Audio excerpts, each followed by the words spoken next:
500 വർഷങ്ങൾക്ക് മുമ്പ് രാജ്ഞിക്ക് ഒരു പാത്രം ഇൻസ്റ്റന്റ് നൂഡിൽസ് കഴിക്കാൻ ആഗ്രഹമുണ്ടായി. കാരണം അവൾ ഭാവിയിൽ നിന്നാണ് വന്നത്. അതുപ്രകാരം രാജകീയ പാചകക്കാരൻ ഒരു പാത്രം നൂഡിൽസ് ഉണ്ടാക്കാൻ അയാളുടെ പരമാവധി ശ്രമിച്ചു. എന്നാൽ ഒരു ബൈറ്റ് കഴിച്ചപ്പോൾ തന്നെ രാജ്ഞി അത് തുപ്പി. എന്തെന്നാൽ അതിന്റെ രുചി അവളുടെ നിലവാരം പുലർത്തിയില്ല. പാചകക്കാരൻ മറ്റൊരു പാത്രം കൂടി തയ്യാറാക്കി. രാജ്ഞി അത് നോക്കിയ ശേഷം അവളുടെ ചോപ്സ്റ്റിക്കുകൾ താഴെയിട്ടു. പാചകക്കാരൻ ദേഷ്യപ്പെട്ട് മറ്റൊന്നുണ്ടാക്കി. പക്ഷെ രാജ്ഞി ഇപ്പോഴും തൃപ്തിയായില്ല. ഒടുവിൽ അവൾ സ്വയം പാചകം ചെയ്യാൻ തീരുമാനിച്ചു.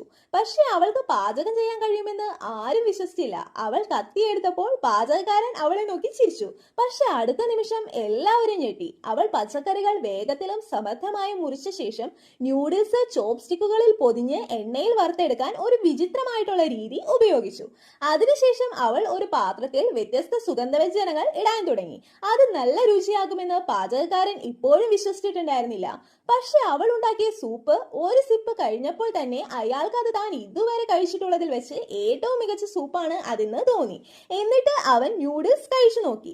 താൻ ഇതുവരെ കഴിച്ചിട്ടുള്ളതിൽ വെച്ച് ഏറ്റവും മികച്ച നൂഡിൽസ് ഇവയാണെന്ന് പാചകക്കാരൻ വിളിച്ചു പറഞ്ഞു. അറ്റ് ലാസ്റ്റ് രാജ്ഞി ഫ്യൂച്ചറിൽ മാത്രം നിലനിന്നിരുന്ന ഇൻസ്റ്റന്റ് നൂഡിൽസ് കഴിച്ചു. 500 വർഷങ്ങൾക്ക് മുമ്പ് തന്നെ അവൾ അത് ഓരോ സ്പൂണും ആസ്വദിച്ച് കഴിക്കാൻ തുടങ്ങി.